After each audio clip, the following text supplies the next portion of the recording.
आज हम झारखंड के एक ऐसे जिले की कहानी में उतर रहे हैं जो जो अपने आप में एक पहेली है। एक तरफ इसे ब्लैक स्टोन की नगरी कहा जाता है, जहां के पत्थर देश भर में सड़कें और इमारतें बना रहे हैं। लेकिन दूसरी तरफ यही जिला सरकारी आंकड़ों में झारखंड का सबसे पिछड़ा हुआ इलाका भी है। और यही विरोधाभास पाकुड़ को इतना जरूरी बना देता है। तो फिर शुरू करते हैं। चलिए, सबसे पहले जमीन की बात करते हैं।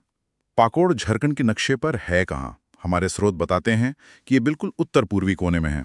हाँ, जिसकी सीमाएं पश्चिम बंगाल से लगती हैं। इसे 1994 में साहिबगंज से अलग करके बनाया गया था। अच्छा, तो ज्यादा पुराना जिला नहीं है ये। नहीं, और इसकी जो भौगोलिक पहचान है वो है राजमहल ट्रैप। ये शब्द बार बार आएगा क्योंकि यही इस इलाके की एक तरह से किस्मत तय करता है। राजमहल ट्रैप मतलब वही ज्वालामुखी चट्टानें। हाँ, बिल्कुल। ये वही चट्टानें हैं जो यहाँ के काले पत्थर, यहाँ की काली मिट्टी और यहाँ की पूरी अर्थव्यवस्था का आधार है। तो ये राजमहल ट्रैप जमीन को कैसे शेप देता है? मुझे पता है कि यहाँ की जमीन एक जैसी नहीं है। आपने सही पकड़ा। देखिए, स्रोत बताते हैं कि यहाँ 3 तरह के इलाके हैं। पहला है पहाड़ी इलाका, जिसे दामिने कोह भी कहते हैं। दामिने को? जी, ये घने जंगलों वाला इलाका है जहाँ आज भी सौरिया पहाड़िया जनजाति के लोग रहते हैं और जहाँ पहुँचना आज भी एक चुनौती है। मतलब इस पिछड़ेपन का कोई ताल्लुक यहाँ की भौगोलिक बनावट से भी है कि विकास शायद इन मुश्किल इलाकों तक पहुंचा ही नहीं? बिल्कुल, ये एक बहुत बड़ा कारण है। दूसरा इलाका है रोलिंग क्षेत्र, मतलब लहरदार जमीन, जहाँ मिट्टी बहुत उपजाऊ नहीं है। और फिर एक छोटी सी पट्टी है जलोढ़ मिट्टी की, गंगा फीडर नहर के पास, जो बहुत उपजाऊ है। लेकिन जिले का ज्यादातर हिस्सा या तो पथरीला है या कम उपजाऊ। और अगर जमीन इतनी पथरीली है तो यहाँ की नदियों और पानी के सिस्टम पर भी इसका कुछ अलग असर पड़ता होगा? जरूर पड़ता है। यहाँ की मुख्य नदी है बांसलोई, जो इसी पथरीले इलाके से होकर गुजरती है। इसीलिए मॉनसून में इसका बहाव तेज होता है, लेकिन गर्मियों में पानी कम हो जाता है। ये सिंचाई के लिए एक बड़ी चुनौती है। और मिट्टी भी ज्यादातर राजमहल ट्रैप वाली काली है। कपास के लिए तो अच्छी है, पर हर फसल के लिए नहीं। भूगोल से अब इतिहास की तरफ आते हैं। इस इलाके को बंगाल की कुंजी मतलब की ऑफ बंगाल कहा जाता था। ये सुनने में बहुत बड़ा लगता है। और ये कोई नई बात नहीं है। इसका जो स्ट्रेटेजिक महत्व है वो सदियों पुराना है। स्रोत बताते हैं कि 302 ईसा पूर्व में मेगस्थनीज ने यहाँ मल्ली नाम की एक लड़ाकू जनजाति का जिक्र किया था। मल्ली? हाँ, जिन्हें आज के सौरिया पहाड़िया लोगों का पूर्वज माना जाता है।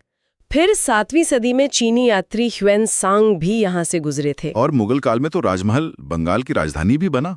मतलब ये हमेशा से सत्ता का केंद्र रहा है। जी, राजा मान सिंह ने इसे 1592 में राजधानी बनाया था। और इसी दौर में यहाँ 2 बड़ी रियासतें उभरी। एक अंबर एस्टेट, जो आगे चलकर पाकुड़ राज बना, और दूसरी सुल्तानाबाद एस्टेट, जिसे हम महेशपुर राज के नाम से जानते हैं। ये दोनों नाम पाकुड़ के इतिहास में बहुत अहम है। लेकिन इतिहास तो सिर्फ राजाओं का नहीं होता। स्रोत रानी सर्वेश्वरी के विद्रोह का जिक्र करते हैं, जो इसी महेशपुर राज से थी। ये क्या कहानी है? ये जमीन और अस्मिता की लड़ाई की कहानी है। 1781-82 में जब अंग्रेज दामिन एकोह बनाकर जंगलों पर कब्जा कर रहे थे, तो महेशपुर की रानी सर्वेश्वरी ने पहाड़िया सरदारों के साथ मिलकर इसका जबरदस्त विरोध किया। उन्होंने हथियार उठाए? हाँ, उन्होंने अपनी जमीन और अपने लोगों के हक के लिए हथियार उठाए। तो क्या वो सफल हुई? आखिरकार अंग्रेजों की बड़ी सेना के सामने विद्रोह को दबा दिया गया और 6 मई 1807 को भागलपुर जेल में रानी का निधन हो गया। लेकिन उनका बलिदान एक चिंगारी बन गया, जो कुछ दशकों बाद संथाल हूल के रूप में भड़की। संथाल हूल 1855 का वजीम विद्रोह, और पाकुड़ उसका एक बड़ा केंद्र था। हाँ, सिधो, कान्हू, चांद और भैरव, इन 4 भाइयों के नेतृत्व में हुआ ये विद्रोह अंग्रेजी हुकूमत के खिलाफ सबसे बड़े आदिवासी विद्रोहों में से एक था। और स्रोत बताते हैं कि इसकी पहली चिंगारी पाकुड़ के लिट्टी पाड़ा में ही भड़की थी। और उन्होंने पाकुड़, राजबाड़ी और महेशपुर पर हमला किया था, है ना? भीषण हमला किया था, क्योंकि वो उन्हें शोषक के तौर पर देखते थे। और इसी विद्रोह का एक पत्थर का गवाह आज भी वहां खड़ा है, मार्टिलो टावर।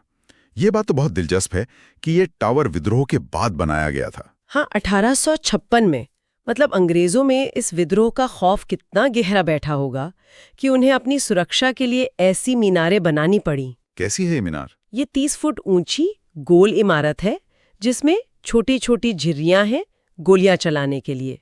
इसका एक ही मकसद था, संथालों के जहरीले तीरों से बचना। और आज ये कहाँ है? आज ये डीसी आवास के सामने सिदो कान्हू पार्क में खड़ा है और जैसा कि स्रोत में लिखा है, पत्थर की ये मीनार विद्रोह की कहानी कहती है। तो ये टॉवर उस विद्रोह की याद दिलाता है जो जमीन और पहचान के लिए लड़ा गया था। और पहचान का ये सवाल आज भी बिल्कुल, आज भी पाकुड़ की सामाजिक बनावट में उतना ही अहम है। तो यहाँ की आबादी के बारे में स्रोत क्या बताते हैं? आज भी ये जिला मुख्य रूप से एक आदिवासी इलाका है।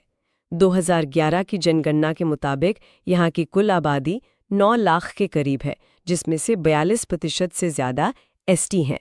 अच्छा, 42%? जी, मुख्य रूप से संथाल और पहाड़िया।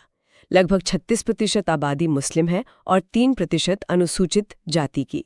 एक अच्छी बात यह है कि यहाँ का लिंगानुपात 989 है, जो राज्य और देश के औसत से काफी बेहतर है।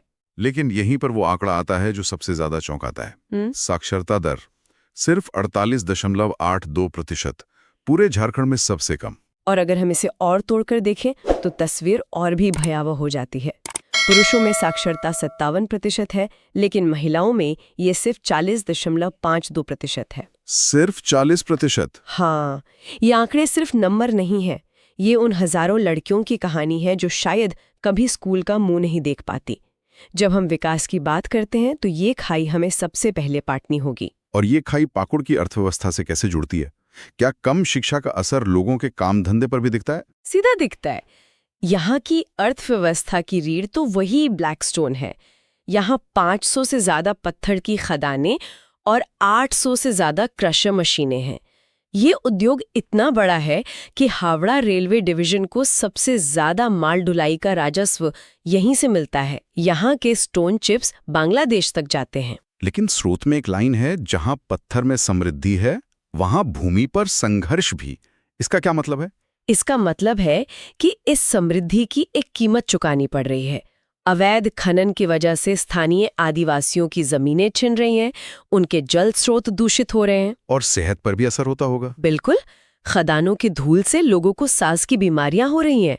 ये संघर्ष इतना बड़ा कि 2025 में एनजीटी यानी नेशनल ग्रीन ट्रिब्यूनल को दखल देना पड़ा और बिशनपुर जैसी जगहों पर अवैध खनन पर रोक लगानी पड़ी। तो पत्थर के अलावा यहाँ की इकोनॉमी में और क्या है? बीड़ी उद्योग का भी जिक्र है। हाँ, पत्थर के अलावा यहाँ बीड़ी उद्योग भी काफी बड़ा है, जिसमें हजारों महिलाओं को घर बैठे रोजगार मिलता है। और आदिवासी समुदाय के लिए लाह, टसर रेशम और सबई घास से बनी चीजें आमदनी का एक बड़ा जरिया है। अच्छा, और वो एक जिला एक उत्पाद योजना के बारे में क्या? हाँ, यह केंद्र सरकार की एक बहुत दिलचस्प पहल है और 2025 के लिए पाकुड़ की पहचान बना है यहाँ का आम। कोशिश ये है कि अर्थव्यवस्था सिर्फ पत्थर पर निर्भर न रहे। इस पूरी सामाजिक आर्थिक तस्वीर का असर यहाँ की राजनीति पर कैसे दिखता है? 2024 के विधानसभा चुनाव के नतीजे क्या बताते हैं? नतीजे यहाँ के सामाजिक समीकरण को साफ दिखाते हैं।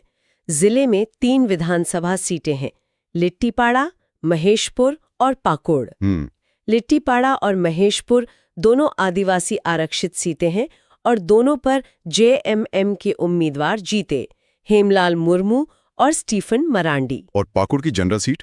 वहां का नतीजा काफी चर्चा में रहा था। बिल्कुल, पाकुड़ सीट से कांग्रेस की निशात आलम ने 86,000 से ज्यादा वोटों के भारी अंतर से जीत दर्ज की। तो अगर आप बड़ी तस्वीर देखें तो तीनों सीटें इंडिया गठबंधन के पास हैं, जिसमें झामुमो का दबदबा साफ है। तो ये कोई नई बात नहीं है ना? नहीं, संथाल परगना हमेशा से ही झामुमो का गढ़ रहा है और इसकी जड़ें हमें संथाल हूल और जमीन के अधिकारों के लिए हुए संघर्षों में मिलती हैं। यहाँ की राजनीति आज भी जल जंगल जमीन के नारे से तय होती है। तो इन सब चुनौतियों, खासकर शिक्षा की कमी से निपटने के लिए क्या कोई नई पहल हो रही है? स्रोत कुछ योजनाओं का जिक्र करते हैं। हाँ, और ये बहुत जरूरी पहल है। सबसे पहली है प्रोजेक्ट प्रयास। ये जिला प्रशासन ने शुरू किया है। प्रयास जी, इसके तहत गरीब और होनहार बच्चों को जेपीएससी और जेएसएससी जैसी परीक्षाओं की मुफ्त कोचिंग दी जाती है। ये सीधे तौर पर उस कम साक्षरता दर की समस्या पर हमला है। ये तो बहुत अच्छा कदम है। एक और बड़ी योजना का जिक्र है मुख्यमंत्री मैया सम्मान योजना। कि जरूरतमंद महिलाओं को हर महीने 2,500 रुपए की आर्थिक मदद मिलेगी। अच्छा। ये सीधे तौर पर महिला सशक्तिकरण से जुड़ा है उस जिले में जहां महिला साक्षरता सबसे कम है। पाकुड़ में सिर्फ खदानें और खेती नहीं है, स्रोत कुछ पर्यटन स्थलों का भी जिक्र करते हैं, जैसे धरनी पहाड़ और कंचनगढ़ की गुफा। हाँ, ये जगह पाकुड़ की एक अलग ही तस्वीर पेश करती हैं। धरनी पहाड़ पर एक प्राचीन शिव मंदिर है, सिद्धपुर में गर्म पानी का झरना है और कंचनगढ़ की गुफा जो लिट्टीपाड़ा के जंगलों में है, जिसके बारे में कहा जाता है कि ये किसी प्राचीन पहाड़िया राजा का गुप्त ठिकाना था। मतलब पर्यटन की भी संभावनाएं हैं। अपार संभावनाएं हैं अगर ध्यान दिया जाए तो। पाकुड़ की ये कहानी वाकई कई परतों वाली है। एक तरफ जमीन के नीचे बेशकीमती पत्थर हैं, गौरवशाली इतिहास है और एक मजबूत आदिवासी संस्कृति है। और दूसरी तरफ शिक्षा की जबरदस्त कमी, अवैध खनन से पैदा हुआ पर्यावरण और समाज का संकट और विकास की दौड़ में पीछे छूट जाने का दर्द। ये जिला एक ऐसे चौराहे पर खड़ा है जहां ये तय होना है कि यहाँ के संसाधनों का इस्तेमाल किसके लिए होगा, सिर्फ राजस्व कमाने के लिए या फिर यहाँ के लोगों की जिंदगी बेहतर बनाने के लिए।